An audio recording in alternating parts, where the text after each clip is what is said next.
It's Monday morning. Monday morning. Hot off the mic. Oh, all right. Hot off the mic. We have a Red Bull. We don't need it. We just decided We just want it. we chose to have it. Thank you to we have a partnership. Thank you, partners. We're not sponsored yet by Red Bull, but the Sea Blue edition, and yours is the Amp edition. The Amp edition. I've never seen that on the can before. We did have some controversy this week because on the way to ministers meeting, we woke up, I was up at 3:05. I don't know what time you were up. We get to the gas station. Somebody says, hey, you should totally try this Monster Hawaiian. Been drinking it, this Hawaiian Punch one. Yeah. He's like, oh my goodness, it's so good. Yeah, so we tried one. So we said, okay, Red Bull, we're sorry. We'll try this out because Caleb said we need to try it. Red Bull hasn't agreed to the partnership yet. They haven't. A sponsorship. They haven't agreed to the partnership either. I think they partner. When they give this out, they're partnering with us. They have chosen. I don't know that they chose to partner with us, but they are partnering with us. Unintentionally, they have. So we thought about for a second, because that was so good, that we were going to bring those on. But we said, no, we're going to be faithful to our partnership with Red Bull. So here we are. Welcome, Red Bull. Yeah, here we go. So Monday morning, off the mic. If you've never seen this before, we get to go back to service from yesterday. Yeah, Monday morning quarterback kind of concept where we're looking through the tape, we're reviewing the tape and going over the tape and saying what happened here or why did this happen. Yeah, and then picking your brain behind it, where there's no holds bar. We just get to go in. Try our best. I get to try to ask questions that we're all asking. And speaking of, we got an official email, right? Hot off the mic at Palmetto Pointe Church.com. We got two? That's what you told me. We might. I don't know about the second one. Maybe. Oh, you don't want to talk about the second one? No. Oh, my personal one? No, about hockey. Oh, we do have two. We could talk about that one. I have the other one in here as well. Okay. The first one though, I thought it was a lighthearted, good way to start. If you have questions though, by the way, hot off the mic at PalmettoPointeChurch.com. Make sure you put an E for all you country folk. There's an E at the end of point. Hotoffthemic.com. That's how. No, it's not hotoffthemic.com. Sorry, hotoffthemic at PalmettoPointeChurch.com. I was pulling up the other question on my email, and it's a real email. You don't do that. We're good. So here's the question. All right. Here's a question. It comes from Jason Pinky. All right. Jason, we love you. Pinks, first question in. Subject title, preaching attire. Okay. What about preaching with shorts on? Maybe even some jorts? Aside from, maybe being self-conscious about legs or whatever, would that ever happen? Why or why not? All right. So, I am very conservative in a lot of areas of my life. You wouldn't think so because maybe people see me in jeans and preaching and go, oh, I can't believe you don't have a suit on. I am this weird lane of I try my best to, and I tell young guys who are preaching, like, whatever you're wearing, make sure it looks right. Iron your clothes, stuff of that nature. So for me, shorts is kind of crossed the line. Tank tops on stage for girls is something that we say. It's crossed the line. There's certain things that we even have, even inside of our policies of worship and things that we don't do. Shorts, a few different reasons. One, like, I don't know how to say it. Skin is attractive to people. Sure. So once you say yes to male skin, then you're saying yes to female skin. Then you're saying shorts to females on stage. Things of that nature. So it is a rabbit hole because then there's length of shorts, right? Right. So, my daughter has these long legs, and what is a normal size short to everybody else feels like shorts to her, and so we almost have to search to find a decent pair of shorts for her. So no, it's a long, jump off a cliff of reason why I would not allow somebody to wear shorts on stage. It started with a drummer who was wearing shorts, and kind of the way he was sitting, you could kind of see up his pant leg, and I got a picture sent to me. So that kind of started the lane of, hey, we don't wear shorts on stage, and then it's kind of it is our stance. So no, I would not wear shorts. Cool. Well, there you go, Jason. There's the answer to your question. I don't think anytime we'll be seeing pastor, probably anybody on stage with shorts or jorts. There's a difference in if it's a VBS or Yeah. a fun, whatever, a game night or something like that. There's a difference in that. I'm not saying, Sure. but overall in a church service, no. Yeah. Cool. All right, so I wanted to check this out. Okay. This is something we talk about a lot. This is a cultural value inside of our church, and that is diversity. Yeah. So there was this cool shot where we panned out as we were leaving the opening of service. Pastor Tony opened, but there was this shot here, and so I kind of wanted to let everybody see this and then talk through diversity inside of our church, the values of it. So All right. There you go. So you can see some diversity here inside of our frontline and worship team, and we have a lot of band members as well in this moment who are. Yeah, so we have a very unique group inside of our church, even inside of our worship team, from band members and even worship team members. We have a very unique group of people, not just black, white, but we have Luis, who's Brazilian. We have Sam, who's Aruban. We had Jonathan Mew playing yesterday, and he was one of my best friends from childhood. Love him to death. We used to call him a mutt because they weren't sure what he is, but probably more like maybe like Lumbee Indian type. Very very, and I say mutt in the most normal way ever. Sure. That's what we called a dog who had multiple nationalities. Right. You're just a mutt. You don't know what you are. Yeah. So, anyways, Joey Allen, who's Lebanese. Mm-hmm. I'm sure I'm going to leave some people out, but then you even go into Justina, who's from Lithuania, and Calvin, Davina. There's just this huge, I don't know, this diversity is something that is a cultural thing for us. We want to see diversity in our church, and so we make sure that it's evident on our stage. Yeah, and I think we talked a lot about maybe white, black, ethnic, those kind of areas, but also in age as well. Yep. I think that is something you see a lot on our stage as well, from worship, the front line vocals to the band as well, right? Yeah, we try. It is a lot of work to do what they do every single week, and so typically some of the young guys aren't able to because of not being able to drive. But we used to have Eli Basher up there quite a bit. Sunday morning this week, or maybe next week, we have Gabe Cagle playing, bass somewhere. We have our next gen team going and leading worship somewhere. So we're trying our best with the younger crowd, but especially with the older crowd. I say older crowd, but Miss Dawn's retired. She's playing keys back there. Yeah. One of them's playing keys, one of them's playing piano or whatever, however it works. But anyways, Miss Dawn's retired. She's back there playing, the keys. We have, Luis, who is, older than me. Mm-hmm. I don't know how to say it. Right. Calvin, who's older than me. You have, Miss Debbie, Miss Dina, people like that sing on the worship team that are older than me. And so you have this, and then you have some that are way younger. Carson, who's 18, you have, or 19, or 20, 19. You have Olivia, who led that song, that's probably 30 or just turned 30. Right. And so you have this wide array of people and ages all over the stage. And what's really cool about that then is it's also reflective in their congregation as well. And I think that was, I've heard you talk about a little bit of, you've tried to make that a part of your stage so that then the congregation feels a part of that as well. No doubt. What you want to see in the congregation, put on your platform. Yeah. If you want to see young people in the congregation, put young people on the platform. If you want to see worship in the congregation, put worship on the platform. If you want to see diversity, put diversity. What you want to see, what happens on the platform will eventually trickle into the congregation. So good.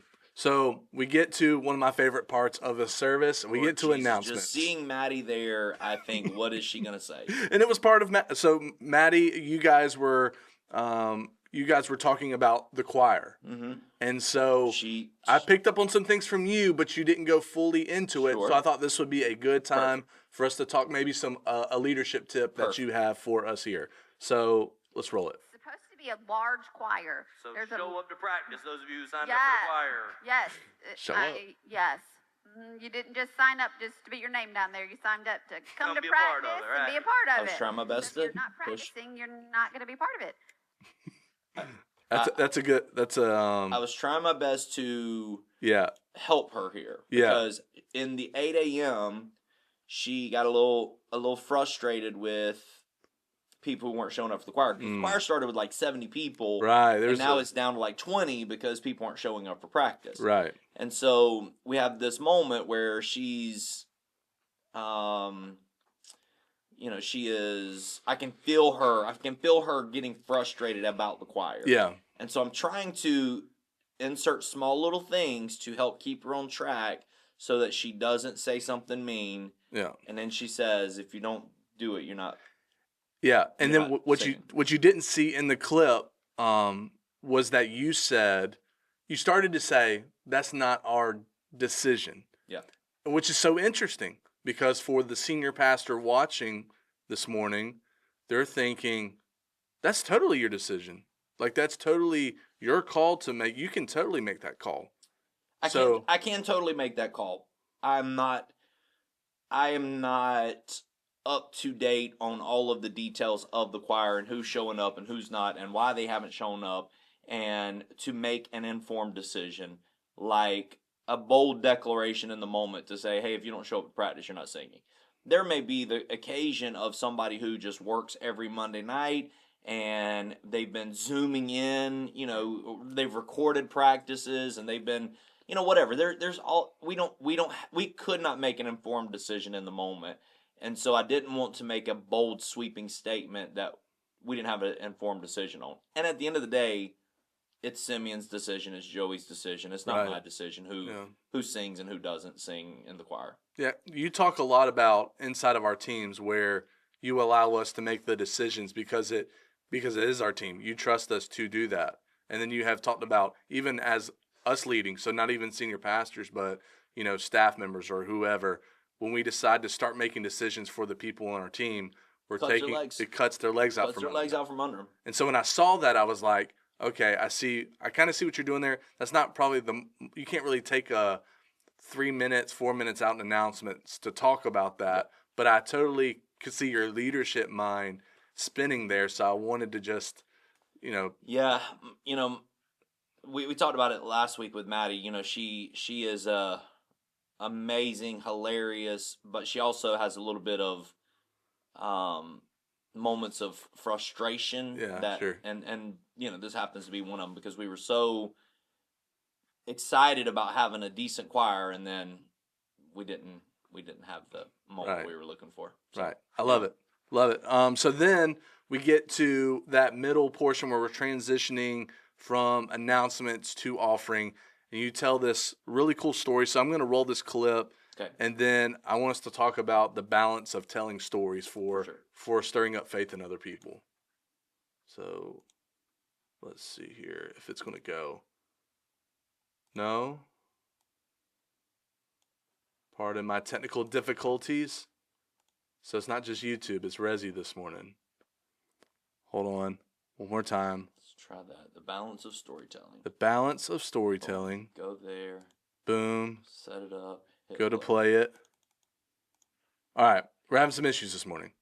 So you tell the story about the Sacred Season story that, this woman, she received this incredible gift from a family member, and you go and you just celebrate this story here with the church. But you also, in the moment, get to the end and you say, I'm not saying that this is going to happen for you, but I'm letting you know that God's able to do miracles in your life. I think we've got to balance celebrating with those who have reason to celebrate, rejoicing with those who have reason to rejoice, but also being able to understand that just because something amazing happened for somebody else doesn't mean that it's going to happen for the story yesterday was about somebody getting a $32,000 check from a grandmother. Like that's Right. not realistic that that's going to happen to everybody. My grandma could sell everything she owns and she don't have $32,000. Right. So not realistic that that's going to happen for everybody. So, but what is realistic is we can celebrate or rejoice with those who have reason to rejoice. And so we have the moment of rejoicing and celebration, and then we say, okay, hey, listen, this doesn't mean that this is going to happen for everybody. Right. So we try our best to balance both of those, because, and the reason we give in those moments is we give expecting, yes, but we also give in faithfulness. And I don't ever want anybody to say, God, I'm giving you this money, but I need a $32,000 check in the mail. Right. So we get past this point where you're in this, and then You got Resi working again? I'm going to try to see. All right.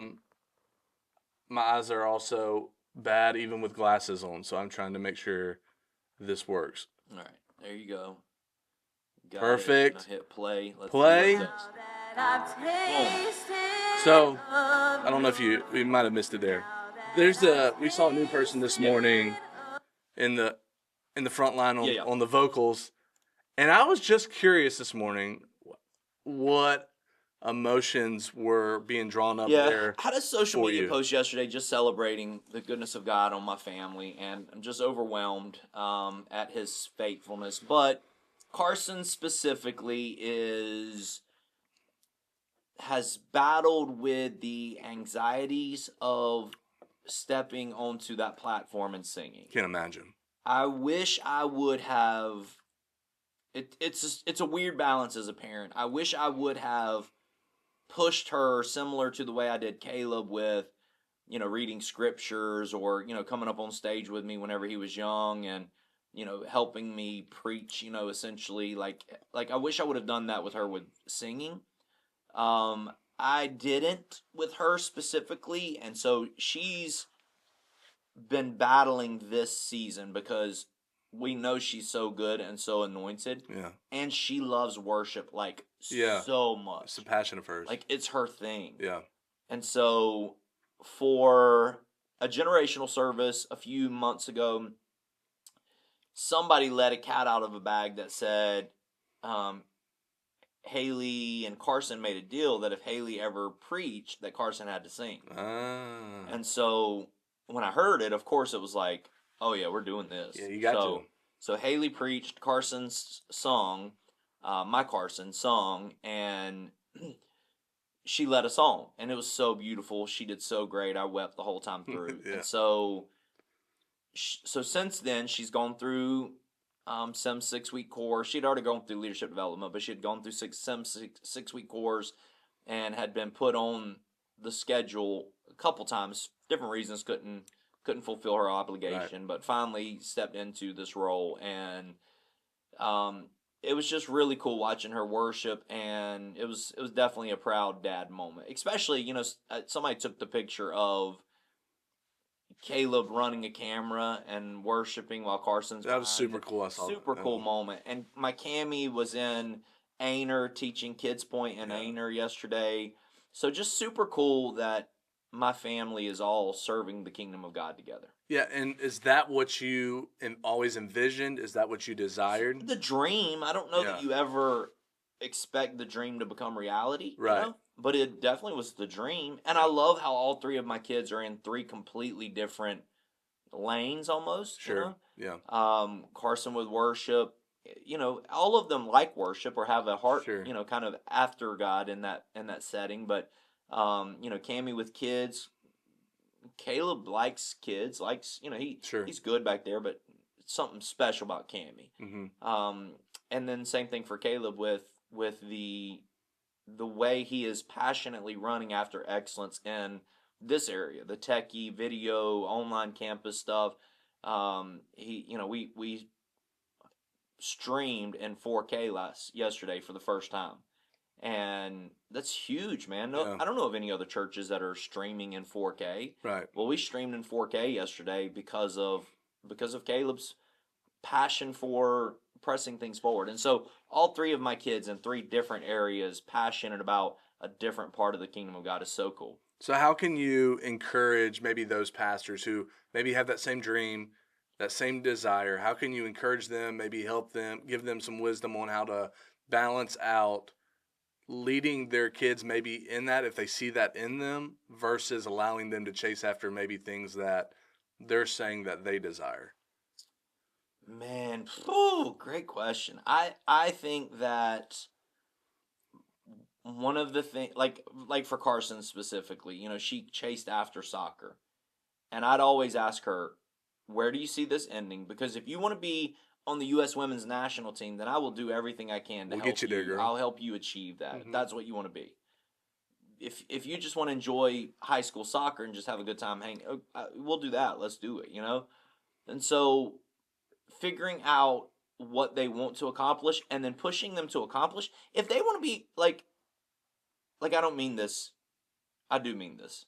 Like if your kid says my desire is to pitch in the major leagues one day, then joining a travel ball team is maybe a piece of that, but getting up at 5 a.m. every morning Right. to run and work out and condition for 2 hours before school is probably more realistic because it's not about throwing a ball. Right. It's about somebody that's so committed to the dream in front of them. So for me, you know, whenever I ask Carson that, hey, do you want to be on U.S. Women's National Team one day? If the answer is yes, then okay, we'll start getting up at 5 and we'll start running and we'll start. You know, I'll follow you behind you in the truck as you're running. You know, that's right. Like we'll figure this out if that's what you want to do. Yeah. And so helping them achieve the goal that's in front of them, huge. But also maybe being realistic in the goal. Mm-hmm. And the most important thing for all of my kids is that they serve Jesus, follow after him, and, you know, get opportunities to serve the Lord. And I think one of the things my parents did well, and I hope all parents listening to this will hear, is my parents always made serving the Lord, but also just living for the Lord normal. It wasn't like we do this at church. It was like, no, this is what we do. Yeah. This is our life. This is everything. Not Yeah. church. I'm not talking like we're always at church. I'm talking like this is what we do. Like we serve the Lord. Yeah. We love him. We serve him. We worship him always, day in, day out. This is who we are. If we're out in the yard, we're worshiping the Lord. You know, Yeah. I mean, we get mad, we get angry, we have moments, but we still are, you know, righteous men and women of God. And Yeah. I think that pushes our kids in general to say, okay, that's what I want to grow into. I want to grow into that faithful man or woman. Yeah. I love it. And we're talking about how we live, our culture. Let's talk about church culture and churchy voices, okay? This is something I love that you do. And so this was a part where you brought up, you kind of got a little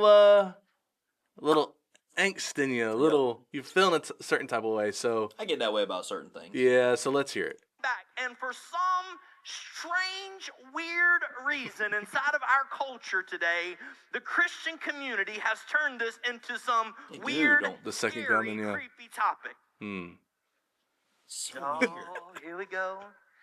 You probably one of them weird, creepy people, huh? All right. All right. Well, preacher, you know them. Is the churchy voice right there? I always offend people here in this moment. It's okay. I do. It's okay. You start talking about things It's okay that they're you passionate enjoy about. the Uh-huh.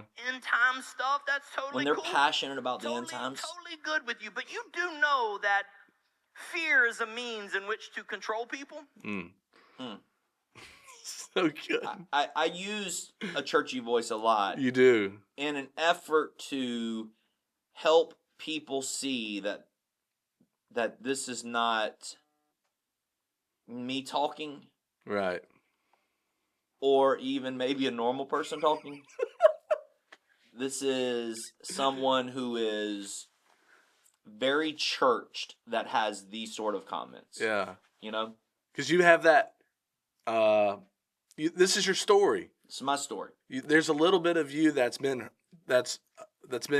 hurt by the church, and so you are I've never been accepted by the church. Even now. Yeah. Even now, I'm not accepted by church people. Wow. And so you are not only. It's not only about you. There's a lot of people who are in our congregation who have that same story, and so you are. I feel like very protective about. If you tell me this is raw, this is 6 a.m. and I'm just getting a little caffeine in. This is raw. If you tell me, would you rather have a churchy person? And now, if you know anything about me, I'm not talking about a believer who loves the kingdom of God. I'm talking about a churchy person that is so judgmental and so condemning of everything that is fun. People who leave the church because we played a VBS video that made people laugh. Like, I'm talking like that sort of stuff. Yeah. If you're asking me, would I rather have a churchy person that is faithful and coming to church and giving their tithes and, worshiping the Lord, would I rather have that person, or would I rather have a new believer that has no clue what they're doing, doesn't give, doesn't serve, doesn't worship? I'll take the new believer every day to the week and twice on Sunday. Wow. I don't do churchy well. Yeah. I don't do churchy well and it's obvious. So I don't get accepted into the churchy world. So like even inside of our denomination, the churchy folk struggle with me. Churchy preachers, churchy ministries, they struggle with me. I still to this day feel like I don't get accepted in the churchy world. Yeah. So yeah, I do have this heart that I'm trying to protect people, because if we're not careful, we think blood moons are completely the theology of all believers, because this one believer's voice online is so loud about the blood moons. Right. And yes, the Bible says that one day the moon will be turned to blood. Yeah. Sure. But why are we terrifying people with end time concepts when the Word of God says to encourage one another in this, be strengthened in this, have peace in this, eagerly await this, all of these concepts that we preached through yesterday. Yeah, so good. But also, you giggle a little bit. It's this comedic, like, it's funny, you laugh a little bit, but also at the same time, there's a serious undertone. There's a hint of truth in this. Yeah, right. So you have, but it's funny, I think you have a few different. I do have a few. I have my old, I call her my old black lady. Yeah, there you go. I have my grumpy old country man. Yeah. I have my deep voice, like, I got a few of them. So where did that start? I have no clue. When did you start? Absolutely no clue. Were you like a kid in the pulpit? Probably. You churchy people. I have no clue where it started, how it got to be a thing, but now it is so a thing, and there are times we talked about things that make it into my notes. There are times where, not churchy voice, I don't say churchy voice, but I'll put it in quotes. Preacher, this, and I know in my head when I get there, I'm gonna be churchy voice there. That's awesome. I love it. So let's talk about this. This was a funny moment, but I also want to bring some maybe a downer moment in this as well. This one's called Shots Fired. Yeah. Shots fired with the question mark, the interrogative. So let's play it. You'll see what happens here. Funny moment, but not maybe funny. Right? We're all family. I don't understand certain sports. Hockey, that's weird to me, right? Just fight. And like when you're fighting, I'm like, yeah, get them, right? But the rest of it, I'm like, God, that's so weird, man. I don't understand the sport, right? Is this the right one? I skate one time, my ankles hurt. Hold on. No, this ain't the right one. This ain't the right one. This is a question that you had online. We did. Well, you want to talk about it? Yeah, let's talk about it just really quickly while you're finding the next one. Shots fired is the next one. Okay, yeah. There we go. Real quickly, so the question that was sent in was, did I go too far here in talking about my dislike for hockey? Yeah. Watch it in context. I was not talking about my dislike for hockey. I was talking about how people can like the blood moon stuff, and Yeah. I cannot like it, and it's totally okay. We can still be on the same Yeah. team for the kingdom of God. Just like there's people here that I love soccer. Yeah. You know how many people I've been told my whole life, or soccer's weird and that's such a boring sport. It's okay. It Yeah. doesn't mean that we can't be family, we can't be friends, and there's no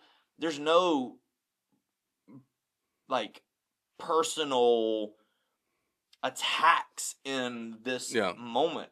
Yeah. No, like playoff hockey. Okay, I've watched playoff hockey. Mm-hmm. I cheered for when Caleb got into it a couple years ago. I cheered Sure. for maybe the Hurricanes or whatever. I picked a favorite team. I've gone to hockey games. Like I understand. Like I get it. Like Yeah. I understand the excitement for it and why you would like it. Yeah. I personally like soccer, but my brother loves NASCAR. Yeah. I don't understand NASCAR. I mean, I understand NASCAR. Yeah. I started watching a little bit now because I'm an old man. There's people here who watch golf. I love to play golf. Mm-hmm. Watching golf, apart from Sunday afternoon where it's the last 6 holes or whatever, and two guys are. I'm not sitting down and watching a golf match. Yeah. And so Ryder Cup or something like that. There are the exceptions, but overall, it's not an attack on anybody who likes hockey. Yeah, This is sure. me just saying, hey, let me help paint a picture of why you liking blood moons and me not liking blood moons doesn't mean we have to go in separate corners. Yeah, it's the same thing there. Yep. Love it. So this is the actual clip. I'm pretty sure. After today, I'm not so sure with Resi what's going on, but let's check it out. This is supposed to be shots fired. Lord of So, Lords, for you to let people out there moon. woo, My heart believe go. some sort of word I'm or gonna truth. stop it. I'm gonna stop it there. So there was this moment where I don't know what happened. I actually say after this, I thought I just got shot at. I was about to do Right, stop, drop, and roll. Right, exactly. And I was just curious though, because you said that, it made me also think about this topic that maybe is prevalent inside of the church world right now. Sure. Safety, security at church. As you've grown here, It's weird, man. It's Yeah. so weird. I had a lady, like Sunday morning, I'm in the altar worshiping with the third song, and a lady comes up to me and just starts talking to me. Yeah. And it seems like that's no big deal. Except for as you're worshiping, it startles you. Mm-hmm. It gets your mind off of what you're doing, puts your mind on something else. You're in the moment trying not to be rude to the person, to say, hey, let me worship, we'll talk after church. You know what I mean? It was like, Yeah. But the flip side is, if you have a armor bearer standing at the end of the aisle with their arms crossed, or like, oh, look at the preacher up there trying to act like a bigwig where nobody can come interrupt them. Yeah. Those sorts of things. That's that church. Churchy mindset. Yeah. And so you have these weird moments in church where, for me, you've preached, you understand this. For me, in these moments, I'm trying my best to stay focused on who God is, what He's doing in the moment, so that I can operate as the oracle of God, hearing the voice of God, declaring the word of God over the house. And anything that takes your mind off of that is frustrating. Yeah. So something that simple, and it was a lady, no big deal. Not that a lady couldn't hurt me, but I'm just saying, Sure. It was like, oh, this sweet lady coming up and saying something. Yeah. But the flip side is, where does safety lines get crossed? Mm-hmm. And so in this moment, you do think about, man, I literally lost track Yeah, I was of about where to say. I was. Yeah. And scrambled in the moment, because my mind immediately went to, dang, could you imagine if somebody walked in and just, started opening up shop? I wonder who, Yeah. And so your mind starts going to these weird things. We got some really amazing people around here. We have a couple cops that are here every Sunday, on duty police officers that we hire. So we try our best to not let moments like that happen. Sure. But I'd be lying if I said your mind doesn't go there. Yeah. And then, like I said, and then the smaller moment in the day of the lady already startling you, so you're already kind of in this weird place. And so yeah, it was a tricky moment that eventually I had to I don't know what was happening with my headset. I don't know what was going on. Yeah. But anyways, I asked for a handheld, just turned it off real quick because I thought it was the monitor. Long story short, in that time frame, that what seemed like an eternity, it was Right. 10 seconds. In that 10 seconds, my mind was all over the place. That at one point I literally had to say, where was it? Yeah, where am I at? Where am I at in this? Yeah. And so how do you then, because I have it in my notes here, how do you shift the momentum? Like, is it like all momentum feels like it's gone? It feels like it's gone. And It feels so like it's sucked out of the room. So do you like have to fight this battle with like, well, this Totally. sermon is over? Totally like, fighting the battle of what I fight the battle of is, okay, here's where I was in my notes. Where am I going? Where's my next landing point? You know? Okay, so I'm here in, John 12 or 15, wherever I was yesterday. I'm here in John 15 in this moment. My next landing point is Cammie's story. So it's okay. Let's just get through this part. Yeah. Because I can reset there. Gotcha. I'm already in the middle of this. Let me get through this part so I can reset here. Okay. It's wild, ain't it? Yeah. Because I would be like so all over the place. Like I wouldn't know how to get back there, but it's just clawing through. It's just clawing through in that moment to get back to, okay, here goes our reset. I reset it. And again, may have not been Cammie's story. I haven't watched it back, and I can't remember right now. But my reset was, okay, this is Cammie's story. Yeah. Here goes. Erase all that. Let's start new. Yeah. So then we get through that. Like, no one shot you. We're good. We're clean. We checked our stuff. We're all right. I'm good. No bleeding. I'm Bring all me right. my brown pants. Yeah. Bring me my brown pants for sure. I would have. But you get to this beautiful story here, which we'll talk a little bit about here. But it's about your grandma. A song. End of this podcast. Can you tell the brown story pants joke at the end of this podcast? I think I can. Okay, it's a lot. That was a big ask, Perfect. but yeah, Perfect. we can do that. If you stay till the end, you're either gonna love me or hate me. But brown pants joke coming at the end of this podcast. Partnered with Rebel. Yep. All right, here we go. But my grandma used to walk around singing a song written on her tombstone, the most faithful woman of God True that story. you've ever seen. Just an amazing woman of So God, and faithful. she would walk around singing, "It's not the first mile that's so important, but it's the last mile when the day is through. Boy can sing. Then we will see him in all his splendor, and he shall have for me the crown I've won." My grandma, Man, mix those words the up most a little bit. faithful woman that I've ever met, You can tell me. walking around, reminding all the generations that are coming after her, it's not how fast you start. It's not how excited for the Lord you are when you get saved. We're thankful for that. But it's about not the first mile. It's about your faithfulness week in, week out, day in, day out, being who God has called you to be. And the story in Matthew is Jesus. Yeah, so you roll into the story in Matthew that we've been talking about a lot. But I wanted to talk about being faithful in the most difficult times. Yeah. And I know you've seen that in maybe multiple facets inside of your life and people who you're close to, your loved ones. And so how can we got people in our lives right now who are dealing with some devastating things in their life. How can they be faithful in those moments? I will say you never know how you're going to react in those moments until those moments get here. When my dad passed away, I didn't know how I was going to react to that moment until that moment got here. And I'm thankful for my brother. My brother was amazing in the moment, helping me through it.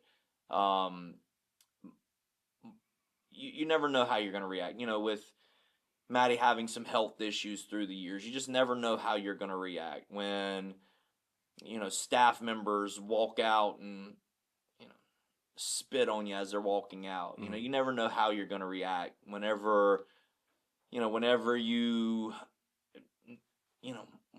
trying to move forward in ministry and you hit roadblock after roadblock. You never know how you're going to react. And so first I would say you never know what's going to come out in those moments, which is why it's so important to make sure that what's inside of you is pure and righteous and holy, so that when you get to those moments, what comes out is righteous and faithful. That's good. You know, what you put in is what's going to come out. And so I would just say you never know how you're going to react when a parent dies, or when, you know, you go through financial crisis, or whenever whatever the season is inside of your life. Everybody goes through hard times. You never know how you're going to react inside of that. But our eyes focused on the prize. Yeah. And a decision in our heart to say, it's not the first mile. It's not how you start the race. It's not every flash in the pan. I can think of pastors right now, man, that when they started around the same time as me, were so much better than me, so much more equipped than me, so much more talented than me, and they should be where I'm at right now, and I should be where they're at, which is, you know, teaching a Sunday school class or something of that nature, you know. But they went through a hard time and weren't able to stay focused in those hard times for whatever reason. And listen, I don't know that there's not a hard time in my future where I'm not going to be able to stay faithful. But I pray, my prayer is, God, help me stay faithful to the end. Yeah. Help me to hold on to you. Help me to build my house on this rock, so when the waves and the wind and the rain come, I'm able to stand firm on who I know you to be and who I am in you.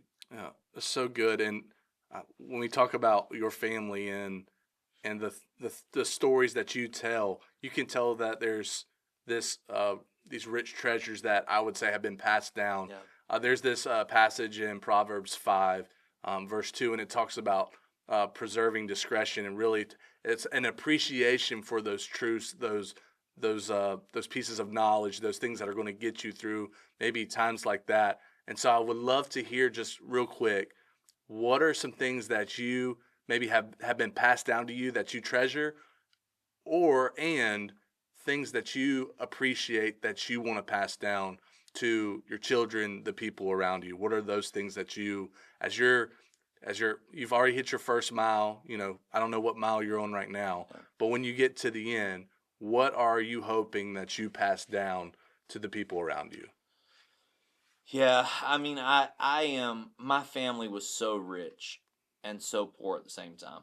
You know, my grandfather never owned anything, a house, a car, a piece of land, never owned anything. He was a sharecropper that,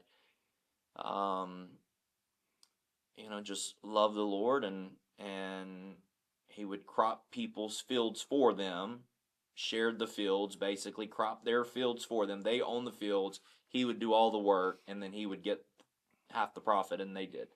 And so that's what my grandfather did, and pastored churches and preached the gospel. My dad ran a paper out for the Sun News his whole life. He was, you know, we were poor, you know. Yeah. But my whole life, my dad ran a paper out for the Sun News, and I think one of the things I hope my kids see, or future generations see, is we do ministry not because it's a job. We do ministry because it's the calling of God upon our life. Yeah. And if Caleb's on staff now, but I hope one day, when faced with the choice of, do I go make more money somewhere else, you know, running a Chick-fil-A franchise, or do I stay here and fight for the calling of God upon my life? I hope the heritage that's passed down to him is, what we do is not about money. Yeah. It's about the calling of God upon our life. And I think if you can get to that place, it helps you to, I'm thankful for ministry, and I'm thankful for the blessings and the financial freedom that it's brought to my family, to be able to do ministry without having to stress out about your bills, because I do get a paycheck now. Sure. But always coming back to the place of the reason why we do it isn't because of a paycheck. Right. And I think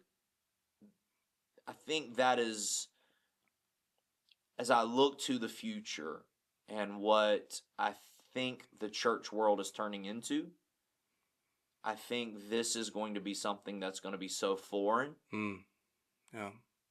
that if my kids can wrap their minds around it and keep it and tuck it away and say, this is what we do, not because of the money, I think it's going to be something that's so foreign that it's going to look like, wow, you're one of them old school preachers that you're just doing this because there's a calling of God upon your life, not because you're getting paid to do it. Right. You know? And I think if we're not careful, we're moving to a hireling, script, as Jesus called them in Scripture. Yeah. Hirelings that are not after the heart of God. Yeah. And so yeah, I think that would be just emotional and real and raw this morning. I think that would be the thing that I wish, or I hope, my kids tuck away and say, all right, we do this because the calling of God is upon our life. Not because we're getting a paycheck. I love it. And then you kind of end your sermon this week with this, I have decided to follow Jesus. You give us this illustration here. Yeah, it was a beautiful moment. So I wanted to play this and then talk about it real quick, maybe before my brown pants joke. But here we go. Let's check it out. This chief spontaneously, after this man's death, declared, I too want to belong to Jesus Christ. The crowd that was there at the execution heard the chief's declaration, and the entire village accepted Jesus that day. What an amazing story. I had never heard the story of I got chills right now listening to it. Yeah, like you were explaining how the story came to be, and then there was this piece where you talk about the chief who made this decision after he killed this whole dude's family. He killed the whole family, one by one. He then feels this conviction to say, I want to follow this Jesus that I just killed these people for following. Yeah, like it's such a crazy idea, and so. This is a confirmed story. This village still serves the Lord today. They're still a Christian village, and it's amazing. Yeah, I was sitting there on the couch because I didn't get to hear this part of the sermon. I was just almost I looked over at Christy because she was with the baby on the couch, and I'm this is how I'm doing the edits for the day or whatever. Yeah. And I'm just like, Christy, I don't know, I'm just about to lose it here on the couch because this is so personal to me. Because I think about selling out to my calling, to what God has placed on my life, and so I wanted to talk about how we can make sure that we keep that the focus, and maybe encourage some pastors who maybe are thinking about turning back to whatever it was before, or maybe those thoughts of they're dealing with the stress of ministry. No doubt it's real, and it affects their lives. But maybe speak to that pastor who's saying, you know what, I'm finding myself in this place where I feel like turning back. I feel like, I have nothing left in me. I feel like I want to give up. I want to throw in the towel. So no, you can't. Don't do it. Yeah. Man, there are generations holding on to your faithfulness in this moment, and you don't even realize it. Yeah. There's generations that are looking to you to be faithful in this moment, and the chain reaction of your faithfulness in this moment that you don't even realize, and you think nobody cares, you're just going to throw in the towel, and the reality is your decisions here in this season are life-altering and generation-altering. Wow. Don't you dare give up. Yeah. Man, can you imagine, think back to all of the people that have impacted your life. Can you imagine one decision they made differently and how it would have changed the trajectory of your life? Mm-hmm. My life? It, don't you dare give up. Don't you dare throw in the towel. The world needs you now more than ever. You may not think the world has any need for you. The world needs you now more than ever. We need your voice. We need your faithfulness. Yeah. if you're running 12 people inside of a little community church that has always been known for having its doors open on Sunday night and Wednesday night and Sunday morning, whatever, Monday prayer, and you're just like, I'm just going to shut down things because nobody cares. There's somebody next week or 2 weeks from now or 3 weeks from now or 7 years from now that will say, if I could just make it to that little country church, that little community church on Sunday night, I know my mama used to tell me stories about that church being a praying church, and I know if I could just make it there on Sunday night, that my life can be changed. You had it Monday in Aynor. Yeah. Where somebody walked in. I heard this is a praying church, and I walked in wanting to see if God's able to redeem me, restore me, whatever it may be. And so you have no clue the path that God is leading you on and the people in the future that will walk into a moment because of your faithfulness and receive transformation from the Lord because of your faithfulness. But if the doors are shut or if you throw in the towel, God is sovereign and He'll take care of it. But, man, He needs you. We need you. The kingdom of God needs you. The world needs you. Yeah, so good. So good. Thank you guys for joining us today. Before we go, all right, podcast is officially it's over. We can't. It's hard to transition. We love you. God bless you. But hang in there just a second. If you want to leave, go ahead and leave. Because this is the best/worst joke ever. Yeah, it's really bad. All right, ready? Brown pants. It's almost like a collision that you're wanting to just see happen. Go for it. Zoom in tight, Caleb, on this. Okay. Is this my camera? Caleb, is that his camera? That's his camera. Okay. All right, zoom in tight. So there was this admiral, and he's going into war, and he's got his guys together, and he's making this big speech the day before about, how they're going to fight with honor, and they're going to see a victory, and everybody's chanting, and they are having this moment, this glorious moment. Well, They go to bed, wake up the next day. The admiral, he's getting ready. He's putting on, that outfit. You know which outfit I'm talking about. The one that's got like the little dangly things from the shoulder. It's got the nice, medals on his chest. He's got that nice fancy hat on. He is looking his best because he wants to look the best he can when he has victory. Mm-hmm. So he's dressed. He walks up to start the battle. He looks up over the horizon, and he sees so many ships. So many. He's outnumbered 100-1. He looks over at his right-hand man and says, "Bring me my brown pants." I'll let you think. Stew on that one today. Stew on that one for your Monday. I love it. Bring me my brown pants. Bring me my brown pants. The best, worst joke of all time. And I've probably said it myself in ministry settings, so that applies somehow, some way. Love y'all. Love Peace. you.